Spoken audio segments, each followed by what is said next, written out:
That's right. There we go. Bring it up just like, like we're in the radio there, okay? We'll pretend, this is the big time. I'll throw you hand cues and you can miss them. Just like the big time, all right? Yes, sir, Bob. In the big, wide, fantastic, unbelievable Walt Disney type world.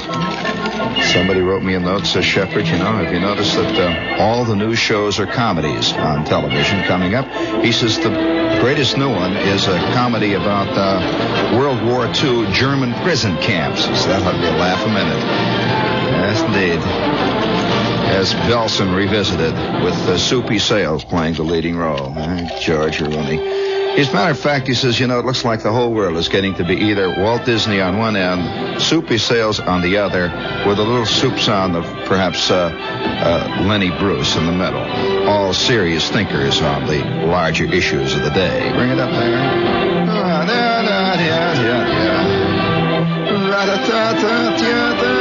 I think that's enough of that mediocrity. Thank you. Speaking of mediocrity, have you noticed that I'm looking good these days? Have you fellas noticed that? Have you noticed how my eyes sparkle behind my impenetrable shades? You notice that, huh? Well, you know why this is. I'm thinking clean thoughts. I'm thinking beautiful, clean thoughts. And I have found that does more for you. It does really more for you than anything else I know. I've tried push-ups. I've tried isometrics. I've tried reading Terry Southern. I've tried almost anything. I've gone to important movies. I've tried everything to pull myself out of the mire of mediocrity. I've done a lot of things, and I've discovered that, strangely enough, clean thoughts will do it. I've been revisiting the Bobbsey Twins. Great series of books. And, in fact, the other day I was sitting at Chock full of Nuts reading the Bobbsey Twins on the farm. It's a wonderful story. And there's a scene where, they go out in the woods and they ride on this little wagon. A little goat pulls them in the cart, and they come home to Granny's house, and she fixes them hot chocolate. One of the most exciting, dramatic things I've seen in a long... I wonder why they don't do those. I think it'd make a heck of a movie. The Bobbsey Twins. Tony Perkins and Tuesday Weld could play it. Of course, you've got to add a little pizzazz, for modern day taste, a little jazz it up a little bit, though. But I think Tony's been playing one of the Bobbsey Twins for years. Certainly Tuesday has. Or is it Wednesday? I forget. Of course, time passes so quickly, you don't know what day it is anymore. So, all right, George, speaking of time passing quickly, I'm fist fighting my way through Midtown Manhattan this morning. And I caught a cab, it's about 2.5 hours later. We're still a block and a half from where I caught it. And fantastic traffic and fistfights breaking out on all sides. And this squat figure, the cab driver ahead of me, said one of the great lines I've heard in a long time. You could see these giant buildings rising up on all sides of us, and the efficient looking. Are you the type that sits in the back seat of a cab when you're finally truncated and you're not going to go anywhere? You know it, for at least another hour. And you just sit there in the back and you watch chicks walking past. You want to do that? I'm a great chick watcher from the back seat of cab. And somehow it gives you a sense of great importance because you're being driven through the city. You feel like my chauffeur up here.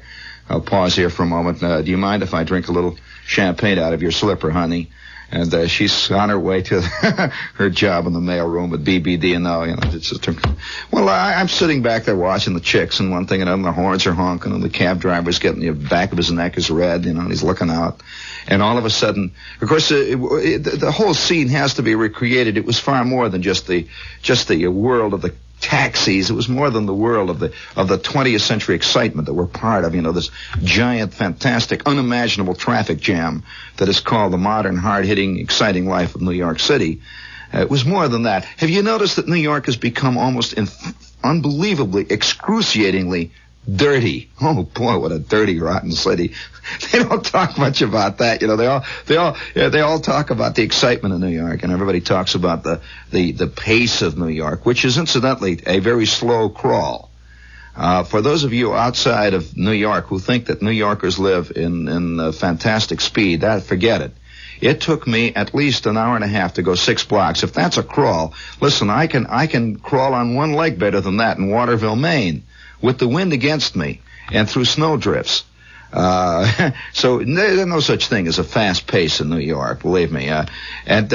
They never say one thing, though. I think that's the most important part of New York, and that is the dirt of New York. I mean, you can stand on a street corner in New York for 7.5 minutes, and you can feel that stuff just fall in great waves, undulating waves. So nobody in New York, there isn't a single soul in the city who is not fully familiar with fallout of one kind or another. And some of the fantastic exotic stuff comes out of the sky around here. And it just comes down in a long, steady, continuous rain. It just comes descending. You can stand a half an hour on a sidewalk in New York, and the drifts are up to your knees. And one kind or another. And they never talk about that side of New York. It's just never. Have you wondered why most of the citizens of New York wear shades? It's either that or no eyes. You do. You just have to wear shades, and it just bounces off you. So I'm sitting in this cab, and you can see the crud bouncing off the hood on all sides, and the driver, he's been out, he started out in the morning with a spanking, bright, shiny cab. They washed it over the night, and by now all he's got is a little slit that he's gouged out of the windshield, of the crud, so he can see he's peering out, and the back windows are slowly crudding over. And the thing about, perhaps you don't notice about New York cabs either, or New York streets in general, is that there's a continual liquid fallout on them from all kinds of things. Airedales, old guys sitting in doorways, all kinds of stuff. Just a continual uproar, boy, I'll tell you stuff. And we're sitting in this cab, and the milieu has to be, you have to include the noise. Up on top of his dashboard.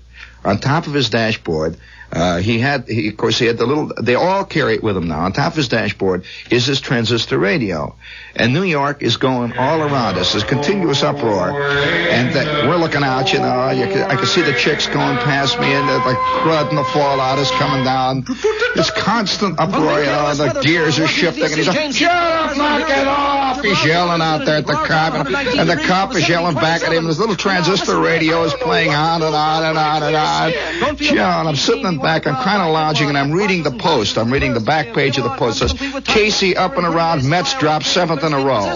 And, life is going on in this big, rich city of ours, the fallout. New York Yankees claim they've been using frozen baseballs against them. That's why they haven't hit, You begin to believe that it's frozen kneecaps that are keeping the Yankees back, and I'm sitting there resting. And the transistor radio is going on and on and on. American culture is pouring in from all sides, everywhere you look, And the uproar, and finally he reaches over, the uproar outside is getting a little too loud, so he reaches up and he turns up his transistor radio. Davy Falcon and Emily. And speaking of nuclear, here's this week's Speedy Clip Quip. Definition of a bachelor, a man who isn't married. The big KOS newsroom. And he groaned, Washington, informed sources. Radio was going on and on and on. It's the good guys. The 4 good guys are laying it out. Or the 10 or the 5 million good guys.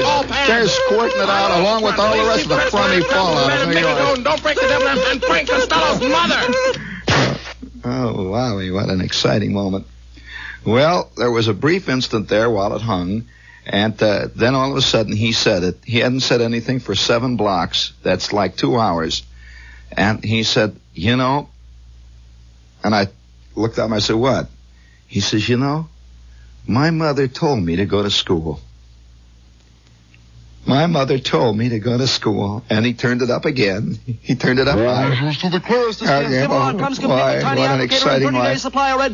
We sat there, both of us, mired in our own 20th century ignorance. I had gone to school, he hadn't, and both of us were caught in the same rotten, crummy, wild, swinging, noisy, fallout, dirty, stinky trap on 47th Street, heading against the fantastic tide of 20th century America.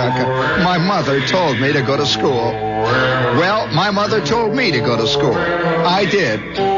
He didn't. And there we sat, separated by a 1.5 foot of dirty, rotten cab, going the same way. No way. Definition of a bachelor, a man. Oh, on and on and on it went. Now, I thought about that after we headed on down.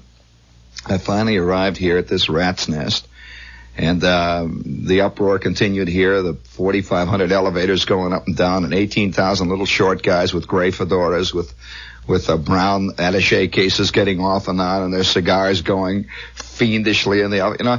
And I was thinking about that line, and that line, you know, all this jazz that they're putting on the air about dropouts, all this crud, you know, they come out with 45 minutes of rock and roll, and they think this is going to convince Murray the K, one of our deeper thinkers, this is going to convince the klutzes sitting out there they ought to go back to school. Well, Murray shows it, you know, and I'm wondering, and I'm not saying anything about whether or not. See, I think people confuse entertainment with communication, and the idea that you've entertained 4,000 kids who are dropping out with rock and roll, the idea that you've communicated the idea that they shouldn't drop out, is a totally erroneous one. In fact, I have seen hours of entertainment put on in the name of good works.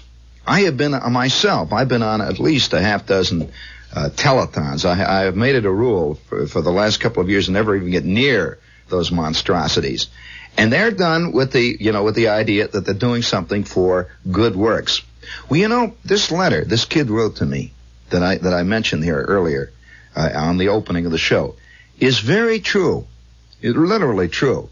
That today entertainment has totally superseded any kind of serious consideration of any problem that we're faced with. And so we take the case. Let's say the case of one of the passé subjects of our world, the atom bomb. People really think they've done something about the atom bomb when they go to see a Stanley Kubrick movie. They really do.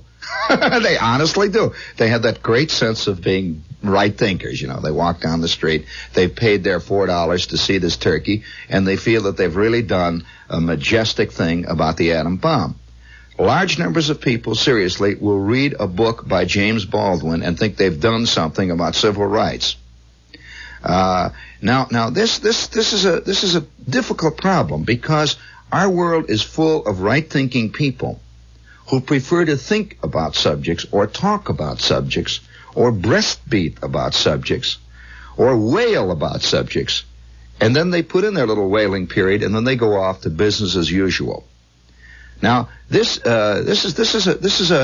is not necessarily new, but it's getting to be a major difficulty in our time. Always there were the non-doers. They always were with us.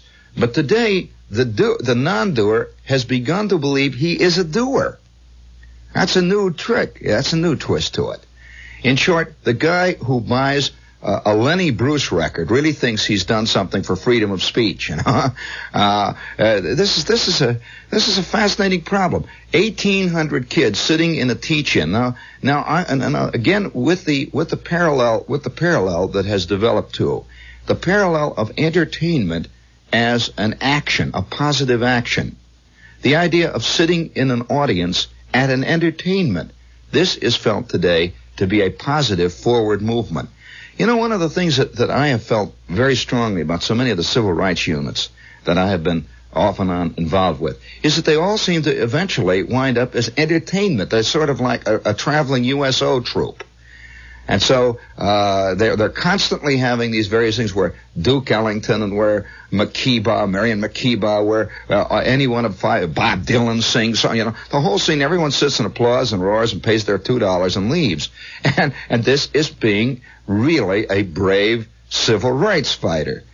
This is a problem which, and on the other hand, have you noticed that civil rights has been often largely taken over by entertainment figures who merely do what they've always done. They tap dance, they sing, they get up on the platform, and hardly anybody ever listens to people, sociologists, for example, people who have made a genuine study of this issue. Nobody's bothering with that because it's not entertaining. It ain't fun. It is not fun to listen to somebody who has studied the economic, the the educational problems involved in such things as civil rights. This is a drag, and so nobody bothers with it. There are countless discussion shows going on the air, ranging all the way from the David Susskind big-time TV discussion show to the serious afternoon programs on Sunday time. Who are they constantly talking to in these civil rights programs? Oh, people like Harry Belafonte. This is a deep thinker. People like Dick Gregory. You know, I like Dick Gregory, but he is not necessarily Bertrand Russell, you know. People like, and I'm putting these people down. They will get Steve Allen. I like Steve Allen, but Steve Allen often, Steve Allen he often reminds me of my emotional Aunt Teresa, who was always emotional about the right things, but totally illogical 97% of the time, and would reduce herself often to just a state of going, when you finally get her down to, well, now come on, let's talk about the real situation. Speaking of the emotional, this is WOR AM and FM in New York. And this you know, I don't often talk about these things on the air, but because I am in the entertainment world. And I recognize, though, that most people get very irritated when they begin to hear serious discussions of one thing or another about subjects which can be very, very troublesome, unless they're larded with laughs, unless they're watching a star do it, unless, you know, who wants to hear about the problems of Birmingham if you're going to talk to two sociologists and a social worker and somebody who really knows something about it, when you could get somebody, say, really jazzy like a Norman Mailer. So ultimately we wind up confusing entertainment with action, which can be a very serious problem. And so you'll find that in most colleges today, many colleges today, they would much rather hear Joan Baez discuss Vietnam than, let's say, the ambassador to Vietnam, who has come back after 2 years of studying the subject and working with it. Much rather hear what Bob Dylan has to say on the subject. They would much rather hear a professor at their university, who is a beloved figure anyway, who is teaching romance literature of the 12th century. They would much rather hear him talk about Vietnam than, let's say, somebody who has to deal with it every day across the table and who knows perhaps a little more about it than he does. Why? It's all part of that entertainment syndrome. They would much rather hear 7 freshmen from Dental Polytech who have learned to sing "I've Been Working on the Railroad" through their noses. They would much rather prefer to hear pseudo-folknik folk singers sing about poverty than somebody who has spent the last year and a half in West Virginia and studied the subject and can say something about it and tell them about it. They'd rather hear Bob Dylan sing, "Oh, you don't know what troubles I see now walking on the long road of life." Oh, come on. You really think you're finding out about the poverty listening to big friendly Jack Elliott, who spends all of his time in the Fiend John? You really do? You really think you know something about the Irish by listening to the Clancy brothers? Get it off. Come on. And seriously, though, this is a real problem, even though everybody's probably laughing now when I'm saying this is a genuine problem today, that we have a country right now that has the greatest amount of communication facilities that's ever been developed in any major power in the world. And here we sit with all these things. We sit with all these radios. And what do we have hour after hour on every radio station in the country, with very, very few exceptions? Hour after hour. Well, you get it set up then. Hour after hour after hour. What do we have? What do we have when it comes to serious discussion? You know, I'll tell you what it is. I think that we basically, I think that the Americans basically are probably the quickest bored people in the world. I think at the very background of it is we have probably the lowest boredom threshold of any people in any country anywhere. That means that boredom sets in quicker with us than it does with most other peoples. Perhaps because America is a country of extroverts. America is a country of bowlers. America is a country of playgoers. America is a country of Mary Martin fans. It's a country, by the way, it's also a country of demonstrating fans, because that is not boring either, you know. So don't just think I'm putting down Mary Martin fans. That everything has to be put in the form of a play, or we're not interested in it.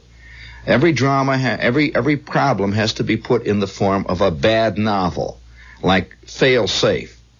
Everything has to be put in the form of 2-bit genuinely, I wish I could use some of the words that I could really use about this kind of stuff. Ill-informed turned out to sell melodramatic pulp literature that masquerades as dealing with the problem. This kind of pulp, it's just like taking the good guys and the bad guys. It's like taking the robbers and the cops and putting them into communist, capitalist. I've read a half a dozen of these novels, and I wonder how many people actually take them seriously. Things like The Ugly American. This is pure childish balderdash. I've read it, and I know what I'm talking about, and I've been to those parts of the country, the parts of the world that this deals with. It's as childish as the Western. The Western pulp fiction is... do you really believe Western pulp fiction is about Dodge City? You really do? You really think this is the real way it was? Do you really think Shane really is about the West? I mean, seriously? Do you think High Noon is the way it was in Texarkana? You really do? Well, if you do, then you're really ripe for the kind of thing which passes today for grappling with a situation that is a worldwide, or certainly maybe in most cases a countrywide problem. We are so attuned to entertainment that we often confuse entertainment with thinking. We often confuse entertainment with reality. And so if we see a play, I saw a play recently on Broadway about the civil rights issue. It was one of the silliest, saddest, worst-written pieces of pulp claptrap I have seen in my life. It made Uncle Tom's Cabin look like a genuine sociological treatise. It really did. And because it was written by a beloved writer of our time on the subject, it was hardly anyone dared to say it. Very few of the critics dared to open their mouths and say, this is really bad playwriting. It's not only bad playwriting, but the ideas are ridiculous in it. And I am not, again, I guess one of the fears is that once you begin to say certain entertainments which have pseudo-high-mindedness, pseudo-serious entertainments, once you say something against them, it is construed by the public at large that you are against the good themes that they're for, or ostensibly for. That's why so many critics, are very much afraid to blast the fantastically bad biblical epics which continue to come out of Hollywood continually. They come out of Hollywood almost every couple of months. There's always a giant thing starring Charlton Heston with his face painted orange, and he's wearing a bearskin rug. And behind him you have music by Dmitri Tiomkin, pseudo-religious music. And he's coming down out of a cardboard mountain, and it's such bad stuff that it makes you embarrassed to even look at it. And yet you'll find very few critics will really say that, because they're afraid that if they say this is a bad movie, they will sound like they're atheistic. They will sound like they're anti-Bible or anti-Christian or whatever it might be. Now, this holds true in many other forms of entertainments today. We go seriously. I've often thought, have you noticed in book review sections, for example, they will categorize literature. They will say serious literature. That's all up in the front of the New York Times book review section. Then they will have Western, and they'll have a whole page of Westerns. Then they'll have a whole page of detective fictions. They call it crime at large, whatever that might be called. And have you noticed they categorize fiction like that? And that, in a sense, gives them a chance to blast what they want to blast for the fact that this is just a detective story, so they throw it into that bin. This is just a Western story. They throw it into that bin. This is serious because it's thick, and Saul Bellow wrote it, so it's serious. They throw it into that bin. And I've wondered why they don't really come out with some honest categorizations of these things. Why don't they have a categorization, homosexual literature, just as cleanly and definitively defined as, say, Western literature? Because this form of literature has its own shadowy, it has its own stock figures. And it's as serious, by the way, as most Western writing is. Has it ever occurred to you that many guys who write what we call Western pap are serious about it? I've known a few of them. I've known guys who've written that Raymond Chandler was very unhappy that he was never accepted as a serious writer. He thought his books were very serious. They kept putting it in the back there where it says detective literature. He was dealing with crime, you see, as his raison d'etre and his good and evil. Today, in this age of sex writing, the only serious book is a book that deals with sex. That's literally what we've come to believe in, and that's it. Even crops out in little side comments by people like Richard Watts the other day. And I happen to like a lot of things Watts says, but the other day he was saying he was looking at a play in England, and in passing he remarked, he says, of course, he says, this is going to be a kind of a controversial play. It deals with ordinary sex as opposed to the traditional themes of adultery and so on, which means, in a sense, that the theme of all serious writing in our day is sex. And so that's a fascinating development. Now, on the other hand, whenever anybody deals with so-called serious situations, genuine situations, like let's say the war in Vietnam, let's say the war, the big conflict of our time between capitalism and communism, it has to be dealt with in the form of these fantastically, unbelievably bad novels by people like the late Eugene Burdick.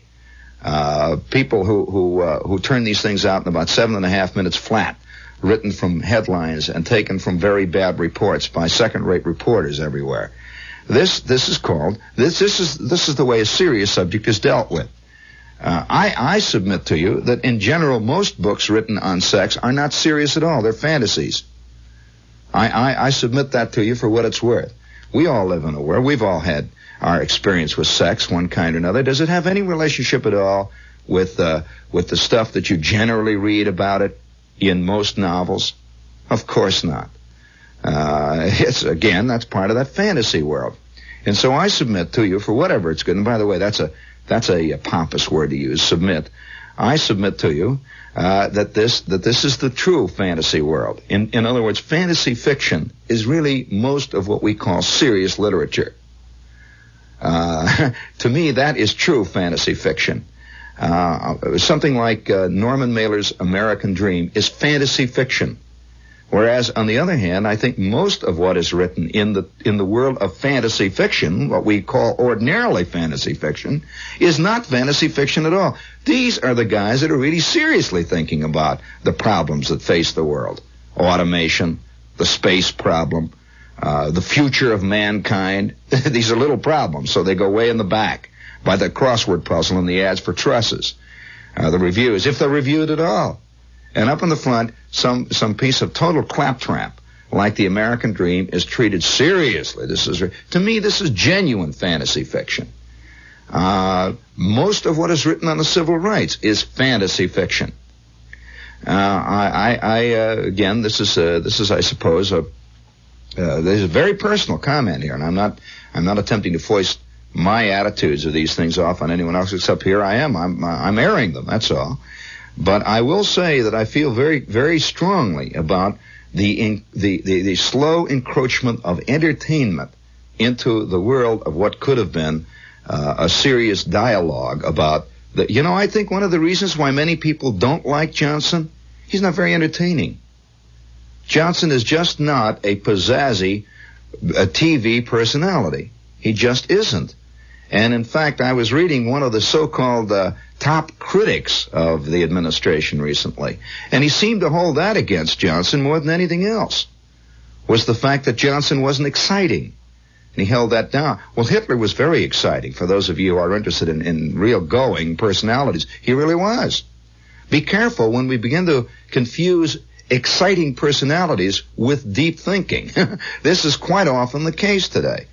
And, are you aware that most serious, and I use that in quotes, discussion programs on television today very carefully screen anybody who is going to be on the discussion, and they're supposedly having a serious discussion, to make sure he's what they call, in their jargon, by the way, be careful because this is a loaded word. Well, Manny, is he articulate? What they mean is he jazzy? Does he come on strong? They don't necessarily mean articulate at all. They mean, is he photographic? Is he interesting? Does he have a clever turn of phrase? Does he realize we're in showbiz? Keep the show moving. Let's come up with the jazzy little remarks. Let's talk about the big in things. I'll never forget the time I was really thrown by this. The first time I began to see it in action. I was in the control room when a famous late senator was being interviewed. A show which is no longer on the air, a network show.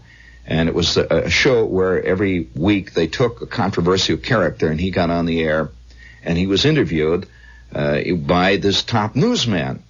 And so halfway, or even halfway, not even halfway, it was about 9/10 of the way through the show, this guy all of a sudden accused, he took one look up at the clock and he realized they only had a minute and a half or 30 seconds left on the air, and he accused the interviewer of being a well-known communist sympathizer. He said, everyone knows that you're a communist sympathizer. Everyone knows that you're a comm simp. And I believe that the kind of people you represent, whether consciously or not, well, he laid it out. I mean, that's pretty interesting to accuse the interviewer of being a communist, in a sense. Well, there was just a brief second, and he went off the air. He timed it, see, and he rushed out of the control room and says, how did you like that communist bit at the end? That'll give him something. He said, boy, that's exciting, isn't it? And the guy stood there with his mouth hanging open. In other words, it was done as a showbiz gambit because it was exciting. It was exciting, and he recognized it was exciting, and tomorrow morning they would be quoting him in the news, and the next day after that he'd be interviewed about it, and the excitement would continue. Now, when that kind of let's be entertaining attitude begins to creep into the actual makers and the formers, the shapers of history, then look out. But I do feel, though, that today, in this world of television and radio and best-selling novels, this world of instant people, this world of instant success, this world, are you aware that today in most art galleries and in many big art circles that an artist, forget it, is not going to make it unless he is an interesting personality himself? If he's good copy, if Vogue magazine thinks his hair is cute, if Vogue magazine likes the kind of pad he lives in, then he stands to reason, he stands a good chance of going all the way. That's the showbiz. Now, that's harmless. To me, I think it's silly, it's sad, but it is harmless. I don't care whether Vogue loves Andy Warhol far more than it loves his work, which is largely banal. I don't care. That's all right, because he'll be forgotten in a couple of months. This is the way of that kind of thing. But when we begin to bring that sort of attitude into other areas, then we're really in trouble. Then we really have got to be very careful. We've got to be very careful. Incidentally, that's another thing, too. This precludes, eventually, actually learning about any of the subjects at hand. Because I have found that most people who are wildly entertaining, who make good copy, rarely are people who spend much time attempting to get at the facts. Why? Because it's a different kind of personality, that's all. It's just a different kind of man. It's just a different kind of, and I don't want to make a generality like that. I'm not saying that people who know what they're talking about are always non-entertaining. I don't want it to be construed as that. However, it is a fact that in real life, quite often, the best people who do what they do best are often drab and colorless. The best lawyers I've ever known are guys who just believe me. They're not like the movie version of Clarence Darrow. They're superb lawyers, however. They really know what they're doing, and they really get it done. This is true in almost all serious fields. Very few good doctors look at all, act at all, or think like Ben Casey. Very, very few. And I want to give you one word of advice. If you run into a doctor who does, be careful. Be very careful. If you run into a lawyer who sits back and snaps his suspenders, and who spits into the spittoon and opens up his celluloid collar and says, well, let's see, son, as old Phineas Pinkham used to say, be careful. You could very well be dealing with Phineas T. Flywheel. You could very well be dealing with the character that W.C. Fields always played as a lawyer. Now, on the other hand, this is true of politicians.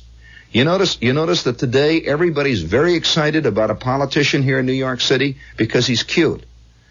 Now, I happen to know the man, and I admire him, but I'm not necessarily going to go along with the general attitude that because he's photogenic and he's got a great personality and knows all the right things, knows all the discotheques to go to, knows all the right dances to dance, that he is necessarily one who can deal really with some of the serious problems that face New York City. I wonder whether anybody can, but I'm not so sure that a man is necessarily qualified because he's entertaining, because he makes good copy, he's exciting, he's photogenic. These are all things which have come to become very, very important in our time, far more important today in our time than at any given time in history. Another thing, too, is as part of our showbiz syndrome, this is part of it. You notice that no showbiz attempt to talk about real life ever deals with anybody over 30 years old. Ever. No chick who's in love with a guy is ever over whatever that nominal Bridget Bardot mythical age is. Never. If she is, that's called a character bit, and it's played by Patricia Neal. However, real life seems to consist of young people doing things today, because this is part of the showbiz syndrome.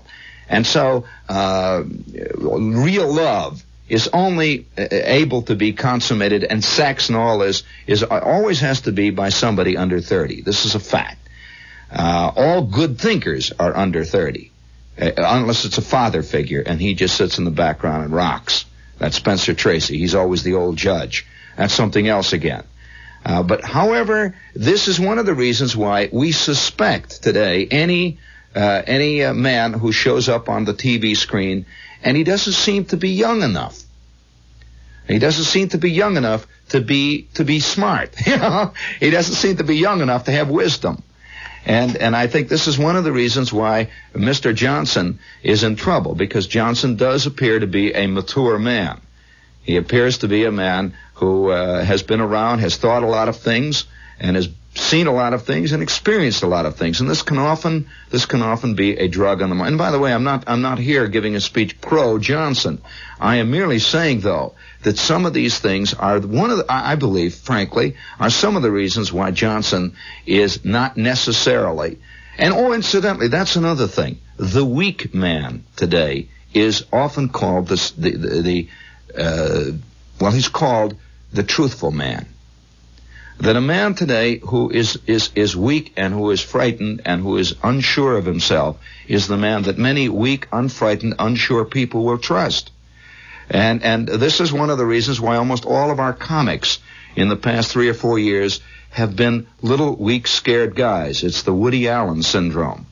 They somehow are truthful. If a guy walks out and he's 6'2", and he's bronzed and he has a square jaw and he says, "Man, you don't know what trouble is," nobody believes him. Why? Well, we just we go that way. And I think one of the things that we hold secretly, subconsciously against Johnson is he ain't Holden Caulfield. He has ideas and he believes in them, and that's the end of it, you know. And he'll stand up for them, and obviously, in spite of all kinds of adverse criticism, he will do it. And that's bad scene in a world where today most people wear rimless glasses and talk about how they're victims of society. He is not a victim. And so I suspect that the next big presidential candidate will be a victim, or he will proclaim himself a victim. He will play victim. And he will be little, he will be scrawny, he will be cute, lovable. He will be the kind that everybody wants to help and move on. Everyone will say, well, you know, he couldn't be telling us evil things because, after all, he's one of us. And this is part of the showbiz syndrome, and that is all around us. You know, this is one of the reasons why large numbers of people in Germany dug Hitler, because Hitler was a little scrawny guy, and he seemed to be just a little man that everybody, you know, he's just a little corporal.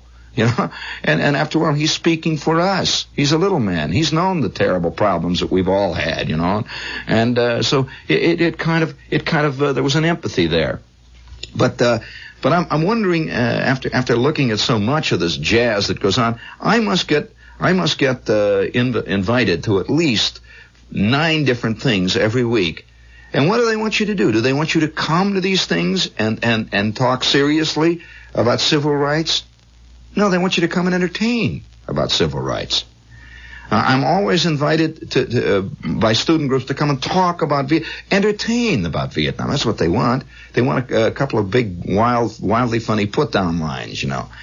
This is what everybody wants. Nobody really wants to hear that it ain't so easy. Nobody really wants to hear what Mao Zedong said last week. You don't hear much talk about that. And if you do, somebody says, what is this, a right-wing rabble-rouser? What's he bringing in here? Extraneous stuff? Well, is it extraneous? I don't know, you know. I'm not so sure. Nobody wants to see pictures of what the Viet Cong are doing to little children in the Vietnam jungles. Nobody wants to see those pictures because somehow they give you that vague, uncertain feeling that maybe there are 2 sides to this problem, which then precludes entertainment. I'm curious, you know, going back to the original premise. Have you noticed how many dramas we have today on the air that use war as a basic spine? McHale's Navy, Broadside, all these. And have you noticed that almost all of them are funny? Almost every last one of them is funny. They've made war into some kind of a big, wild, funny entertainment thing where Ernest Borgnine rides around on a PT boat and yells and hollers, and they spend all of their time chasing waves, you know. Is it really that way? Do people really care whether it's that way or not? Well, I don't know, you know. You know, it's funny. Every time on any given show, I'm talking about my own personal thing here. On any given show, when I am doing shows, when I come on and I strive to be funny, I get large numbers of letters. You know, this is a fantastic show. But whenever you do a show where you seriously talk about things that are bothering you, you'll get dozens of letters. And what is this lecture? Come on, guys. Well, when are you going to tell about when you were a kid, you know? Come on, get back. Tell us a wonderful story when you were in the Army, you know, and so forth. And you know, it's interesting. Whenever I tell an Army story that really deals with the war, people get very bothered and write angry letters. And yet they want me to tell Army stories. Like the time I told the Army story of riding back in the train, sleeping on the coffin of a dead PFC. This bothered a lot of people. And why? Well, you know, war is war, you know. And really it is what Sherman said it was. Rip Torn in combat to the contrary. McHale to the contrary. War really is that. And maybe we've created our own. Maybe we all secretly want it. Maybe man wants and desires and hungers after hell as much as he hungers after heaven. And since it's easier to produce hell, he whips it out whenever the hunger gets a little too strong. I suspect there may be something to that. But then again, this makes the whole problem very complicated. It can't be dealt with in a 3-line bit by Lenny Bruce. It can't be disposed of in one single fantastic, insightful comment by Mort Saul. Right, gang? How about let's all singing a folk single about it, huh? Who wants to play the guitar? I'll sing tenor.